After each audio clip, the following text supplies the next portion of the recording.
जय हिंद एवरीवन। स्वागत है आप सभी का आपके अपने YouTube channel the defence warrior पर। पिछले लेक्चर में हमने ज्योग्राफी का 5th लेक्चर कवर किया था।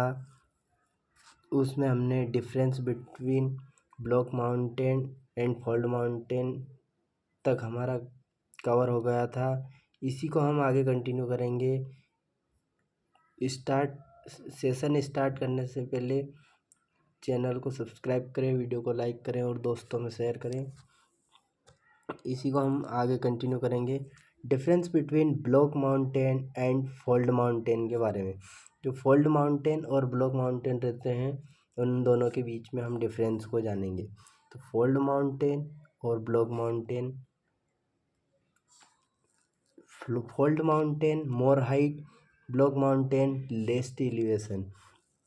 कन्वर्जेंट होते हैं और ये डाइवर्जेंट बाउंड्री होती है, और यह कंप्रेशनल होते हैं और ये टेंसेशनल होते हैं। ट्रू माउंटेन होते हैं और ये वर्चुअल माउंटेन होते हैं। इसी के साथ आगे बढ़ते हैं। Oceanic divergent. ओशियनिक डाइवर्जेंट इस प्रकार रहता है जैसा कि डायग्राम में दिखाया गया है। प्लेट 1 एंड प्लेट 2, दो प्लेट इस प्रकार रहती है और अंदर से वोल्केनिज्म एक्टिविटी होती है जिसके कारण मैग्मा आता है और उसका जो रिजल्टेंट लैंड मास होता है वह बनता है मिड ओशियनिक रिज। इसी के साथ आगे बढ़ते हैं। जैसा कि डायग्राम में दिखाया गया है, कन्वेक्शनल करंट और कन्वेक्शनल करंट दोनों प्लेट का दिखाया गया है, और ये मैग्मा प्लेट 1 और प्लेट 2 के बीच में मैग्मा ऊपर की ओर जाता है जिससे मिड ओशियनिक रिज बनता है।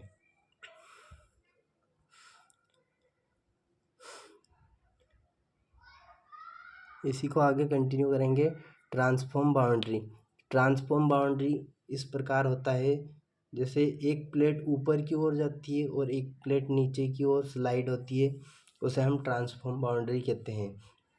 इसे हम जानेंगे। When two plates of lithosphere slide parallel to each other.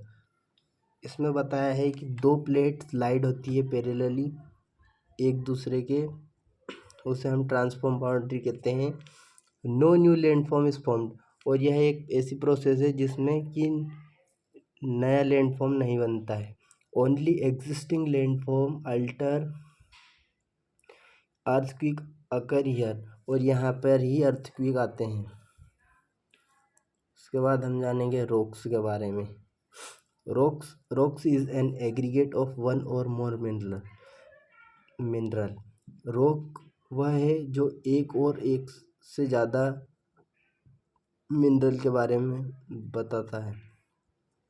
Earth crust is composed of rocks, और अर्थ की जो क्रस्ट है वह रॉक से ही बनी हुई है। Some rocks are hard like granite and some rocks are soft like sand and clay. कुछ रॉक्स ग्रेनाइट की तरह कठोर होती है और कुछ रॉक्स सॉफ्ट होती हैं रेत की तरह और क्ले की तरह।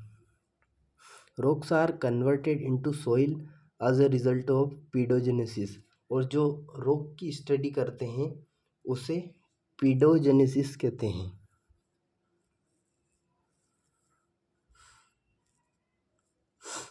One who study about the soil. अब हम इसमें जानेंगे कि जो one who about the study of soil, जो सॉइल के बारे में स्टडी करता है उसे हम बोलते हैं पीडोलॉजी।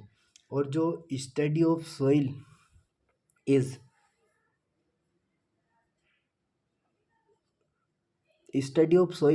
पीडोलॉजी। जो इस सॉइल की स्टडी होती है उसे हम पीडोलॉजी के नाम से जानते हैं। फॉर्मेशन ऑफ सॉइल, और जो फॉर्मेशन ऑफ सॉइल होती है उसे पीडोजेनेसिस। और one who study about soil, जो सॉइल के बारे में बात करें स्टडी करें उसे हम पीडोलॉजिस्ट कहते हैं। इसी के साथ आगे बढ़ेंगे। Types of rock most important. यहाँ से एनडीए में बहुत बार क्वेश्चन पूछा गया है। इस स्लाइड से लगभग 8 से 10 क्वेश्चन आए हैं, सो ये वेरी इंपॉर्टेंट है। इसे हमें पढ़ना है कि रोग 3 प्रकार की होती है। फर्स्ट है इग्नियस रोग, जिसके अंदर आता है एंडेसाइट, गेब्रो, ग्रेनाइट, ईटीसी। उसके बाद मेटामॉर्फिक रोग, जिसके अंदर आता है स्लेट, मार्बल, नीस और क्वार्टजाइट, ईटीसी। और सेडिमेंट्री रोग होती है, उसके अंदर चोक, सैंडस्टोन, लाइमस्टोन, ईटीसी। ये तीनों रोग किस प्रकार बनती है? जैसे कि वोल्केनो से लावा निकलता है, वो होती है इग्नियस रोग। उसका इरोजन होता है तो मेटामॉर्फिक बनती है। और मेटामॉर्फिक रोग का ट्रांसपोर्टेशन एंड डिपोजिशन होता है तो सेडिमेंट्री रोग बनती है। इसमें इस स्लाइड से पेपर में बहुत बार क्वेश्चन पूछे गए हैं। इसमें मैं बताता हूँ आपको किस प्रकार क्वेश्चन पूछा गया है। जैसे उनका क्वेश्चन रहेगा स्लेट स्लेट किस प्रकार की रोग है, तो उसका आंसर आपको देना है मेटामॉर्फिक रोग। जैसे उसने पूछ लिया सैंड स्टोन, जितने भी ये स्टोन नाम से आता है जैसे सैंड स्टोन, लाइम स्टोन, उसमें याद रखना है हमें कि यह सेडिमेंट्री रोग होती है। इसी के साथ आगे बढ़ते हैं। इग्नियस रोग ट्रांसपोर्टेशन और डिपोजिशन। इग्नियस रोग का ट्रांसपोर्टेशन और डिपोजिशन होता है, उसी से सेडिमेंट्री रोग बनती है। इसे हम प्राइमरी रोग और बेसमेंट रोग के नाम से भी जानते हैं। जैसे मैंने बताया था वोल्केनो से मैग्मा निकलता है, उसे हम लावा कहते हैं। वह कूल होता है, मतलब ठंडा होता है, उसके बाद सॉलिडिफाई हो जाता है, फिर रोग बन जाता है और उसी रोग को हम इग्नियस रोग कहते हैं।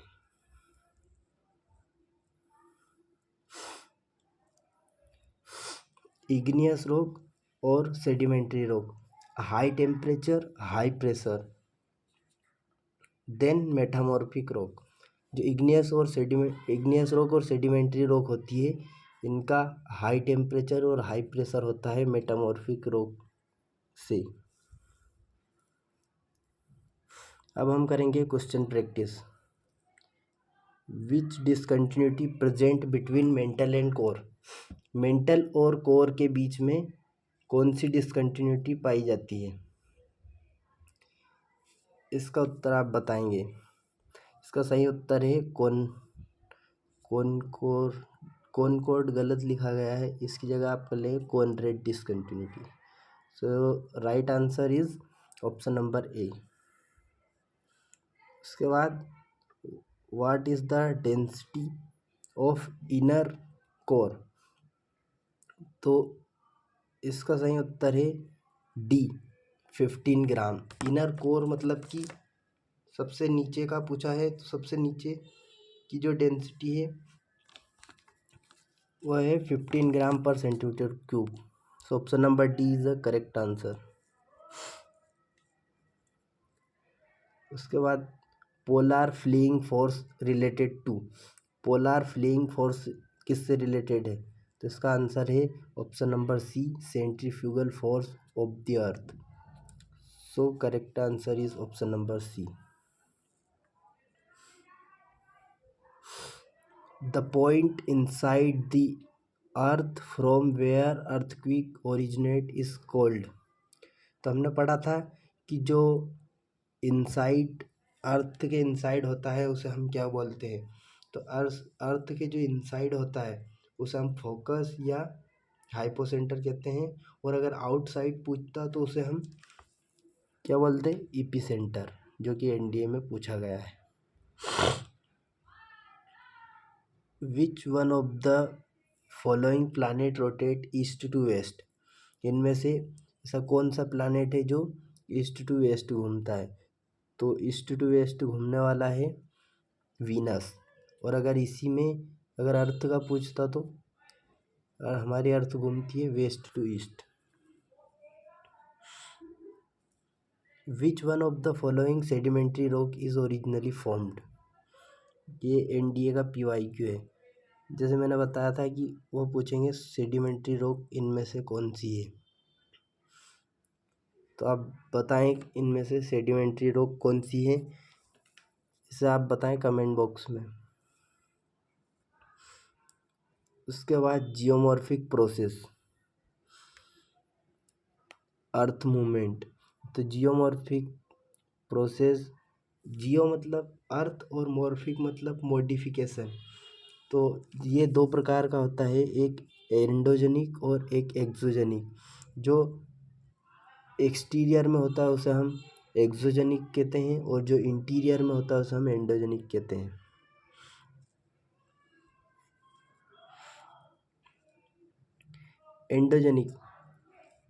Endogenic originate from interior of the earth और responsible forming different landform on earth. इसके कारण बहुत से डिफरेंट लैंडफॉर्म बनते हैं अर्थ पर। It is responsible for rigidness on earth surface, energy source of endogenic force. Source के बारे में जानेंगे हम, जो एनर्जी सोर्स होता है एंडोजेनिक फोर्स का, वो कौन कौन से होते हैं। तो फर्स्ट है रेडियो एक्टिव एलिमेंट और सेकेंड है primordial heat of the earth.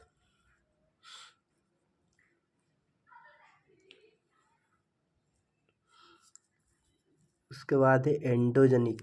Endogenic दो प्रकार का होता है, एक स्लो मूवमेंट जिसे हम डायस्ट्रोफिज्म बोलते हैं, और एक होता है सडन मूवमेंट जिसे हम कैटास्ट्रोफिज्म या डिजास्टर कहते हैं। तो स्लो मूवमेंट में आएगा वर्टिकल एपिरोजेनिक कंटिनेंट बिल्डिंग, और second horizontal organic mountain building, और सडन मूवमेंट में आएगा वोल्केनिज्म एंड अर्थक्वेक। फिर हॉरिजॉन्टल को भी दो भागों में बांटा गया है, फोर्सेस ऑफ कंप्रेशन जिसका एग्जांपल है फोल्ड माउंटेन, और फोर्सेस ऑफ टेंशन जिसका एग्जांपल है फॉल्ट माउंटेन। उसके बाद एक्सोजेनिक से हम कंटिन्यू करेंगे अगले लेक्चर में। सो इसी के साथ आज का लेक्चर हम यहीं ख़त्म करते हैं। अंत तक बने रहने के लिए धन्यवाद। हमारे चैनल पर नए हो तो चैनल को सब्सक्राइब करें, वीडियो को लाइक करें और दोस्तों में शेयर करें। धन्यवाद।